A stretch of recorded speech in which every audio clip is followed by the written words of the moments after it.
મારી મોટી બહેન પાયલના લગ્નને 1 વર્ષ થઈ ગયું હતું. દીદી ખૂબ જ સુંદર છે અને જીજુ પણ ખૂબ જ અષ્ટપુષ્ટ હતા. લગ્ન પછી દીદી અમારા ઘરે ઓછી આવતી હતી કારણ કે જીજાજીને દીદી વગર જરાય ગમતું ન હતું. દીદી અને જીજાજી એકબીજાને ખૂબ પ્રેમ કરે છે અને એકબીજા વિના રહી શકતા નથી. આ વાત મને તે દિવસમાં સમજમાં આવી જ્યારે દીદી દિવાળી પર અમારા ઘરે આવી હતી. દીદીને આવ્યાને 1 અઠવાડિયું થયું હતું, પણ જીજાજીના ફોન આખો દિવસ ઘણી વખત આવતા રહેતા હતા. દીદી અવારનવાર કહેતી હતી કે આટલી જલ્દી કેવી રીતે આવું, થોડા દિવસ વધારે રોકાવું તો પણ મને તમે ફોન કરી અને એવી વાતો કરો છો જેનાથી મને પણ તમારી ખૂબ યાદ આવવા લાગે છે. એટલામાં મમ્મી આવી ગઈ અને દીદીએ ફોન કાપી નાખ્યો. મમ્મીએ દીદીને રસોડામાં બોલાવી લીધી કારણ કે દિવાળીની મીઠાઈ, ચેવડો, મુઠિયા વગેરે બનાવવાનું હતું. અમે બધાએ મળી અને સાંજ સુધીમાં અડધી વસ્તુઓ બનાવી દીધી હતી અને બાકીની મીઠાઈઓ બીજા દિવસે બનાવવાનું નક્કી કર્યું હતું. સાંજ ઢળી ચૂકી હતી અને હું બારીમાંથી બહાર જોઈ રહી હતી ત્યારે મને જોયું કે જીજાજી બહાર ઊભા છે. મેં જલ્દીથી દીદીને બૂમ પાડી અને દીદી બહાર આવતા જ બોલી, તમે તો ખરેખર આવી ગયા. મને લાગ્યું કે ફોન પર તમે એમ જ કહ્યું હતું. એટલામાં મમ્મી પણ આવી ગઈ અને બોલ્યા, મહેમાન તમે ક્યારે આવ્યા? કંઈ ખબર નહીં, કશું નહીં. પહેલાં જણાવી દીધું હોત તો તમારી સ્વાગત માટે મેં પહેલાંથી તૈયારી કરી લેતો. જીજાજી બોલ્યા, ના સાસુમાં, કામથી શહેર આવ્યો હતો તો વિચાર્યું કે તમને બધાને મળતો જાઉં. મમ્મીએ કહ્યું, જવાની વાત હમણાં ના કરો. હમણાં આવ્યા છો તો ખાઈ પી આરામ કરો, સવારે જજો. હું તમને હમણાં બિલકુલ નહીં જવા દઉં. જીજાજી કશું ના બોલ્યા અને મને પણ ખબર હતી કે જીજાજી જવા માટે નથી આવ્યા.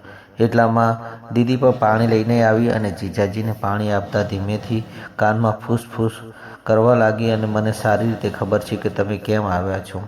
1 અઠવાડિયું પણ નહીં રહી શક્યા મારા વિના. જીજાજી હસીને બોલ્યા, તું જે છે એવી. આ વાત સાંભળી દીદી શરમાઈ ગઈ, હસી અને ત્યાંથી જતી રહી. થોડી વારમાં જમવાનું તૈયાર થઈ ગયું. અમે બધાએ સાથે બેસી અને જમ્યા અને વાતો કરતાં કરતાં રાત વીતી. જીજુનો પલંગ બાજુના રૂમમાં લાગ્યો હતો. અમે બધાને હવે સૂઈ જવાની તૈયારી કરવાની હતી અને ઘરમાં બધા લોકો પોતપોતાના રૂમમાં સૂવા માટે જતા રહ્યા હતા. પણ હું, દીદી અને જીજુ હજી પણ સોફા પર બેસીને ટીવી જોઈ રહ્યા હતા. ટીવી પર હમણાં કોની મૂવી ચાલી રહી હતી અને મને ખૂબ જ પસંદ હતી. દીદીએ પણ પસંદ હતી. થોડી વારમાં જીજુએ બગાસું કાઢું.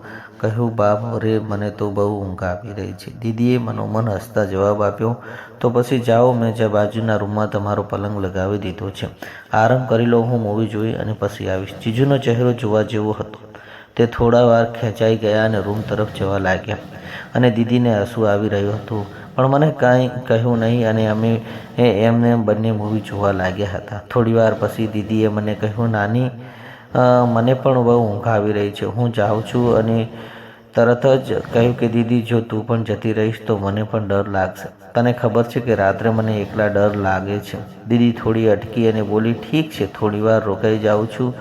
એવો જ જીજુએ રૂમમાંથી અવાજ આપ્યો, આરતી, પાણી જોઈએ છે. દીદીએ તરત જ કહ્યું, નાની, હું તારા જીજુને પાણી આપીને આવું છું. મેં કહ્યું, ઠીક છે, જલ્દી આવજે. દીદી રસોડામાંથી પાણીની બોટલ લઈ અને જીજુના રૂમ તરફ જવા લાગી. મેં વિચાર્યું કે હમણાં આવશે, પણ 5 મિનિટ વીતી ગઈ અને ઘરમાં મને કોઈ નજર ન આવ્યો. ડરના માર્યા મેં દીદીને બૂમ પાડી તો થોડી જ વારમાં દીદી રૂમની બહાર આવી અને તે સારી રીતે અસ્તવ્યસ્ત હતી. વાળ વિખેરાયેલા હતા અને શ્વાસ તેજ ચાલી રહ્યો હતો. મેં ગભરાઈને પૂછ્યું, દીદી, આટલી બધી વાર કેમ લગાડી? મને ડર લાગી રહ્યો હતો અને દીદીએ હસતા કહ્યું, અરે કશું નહીં, તારા જીજુને ખૂબ તરસ લાગી હતી એટલે પાણી આપવામાં થોડો સમય લાગી ગયો હતો. એટલામાં જીજુ રૂમમાંથી બહાર આવ્યા અને બોલ્યા, અરે, મારા ફોનની બેટરી પૂરી થવાની છે, શું તમે મારા માટે ચાર્જર લાવી આપશો? દીદીએ જવાબ આપ્યો, ઠીક છે, જાઉં છું, તમે અહીં જ ઊભા રહો. પણ જીજુએ કહ્યું, અરે તું જા, હું રૂમમાં જોઉં છું. એમ કહી તે પાછા રૂમમાં જતા રહ્યા. દીદી મારા રૂમમાં ગઈ અને ત્યાંથી ફોનનો ચાર્જર જીજુને આપવા તેના રૂમમાં જતી રહી હતી. મેં વિચાર્યું કે ચાર્જર આપીને તરત જ પાસે આવી જશે, પણ થોડી વાર વીતી ગઈ અને દીદીનો કોઈ અતોપતો ન હતો. મેં એકવાર ફરી દીદીને બૂમ પાડી, કોઈ જવાબ ના આવ્યો. હું સમજી ગઈ કે કદાચ દીદી ચાર્જર લગાવી અને ફોન ચાર્જિંગમાં વ્યસ્તમાં હશે.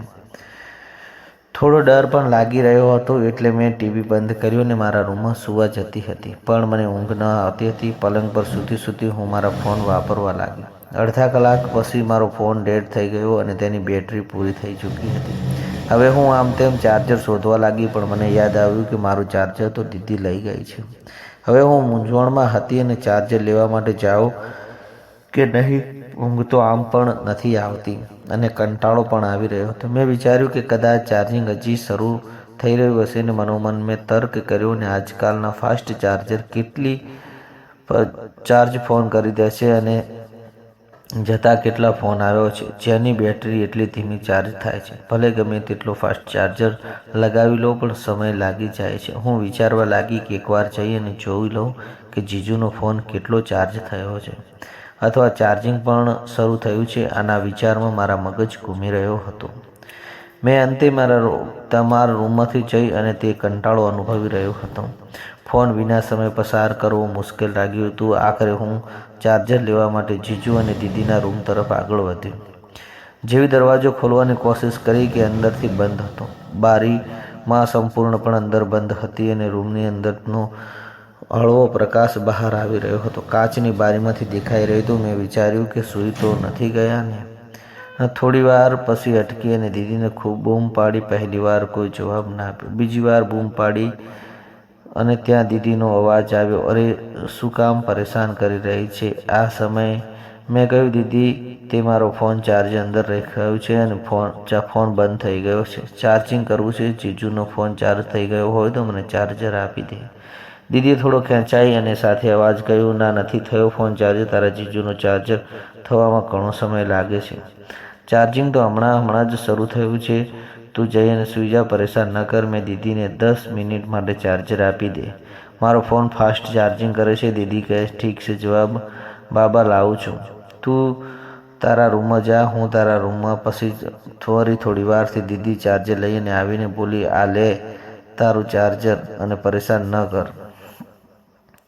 જેવું મેં ચાર્જર લીધું અને મારી નજર દીદી પર પડી, મેં આશ્ચર્યથી પૂછ્યું, દીદી તમે આ શું પહેર્યું છે? આ તો જીજુનો શર્ટ છે. તમે તો સાડીમાં હતા. તેને શરમાઈને કહ્યું, ચૂપ બેસ, હું જાઉં છું એમ કહી અને દીદી પાસે રૂમમાં જતી રહી. મેં ચાર્જરથી મારો ફોન ચાર્જ કરવાનું શરૂ કરી દીધું અને ફક્ત 15 મિનિટમાં મારો ફોન પણ બેટરી ચાર્જ થઈ ગઈ હતી.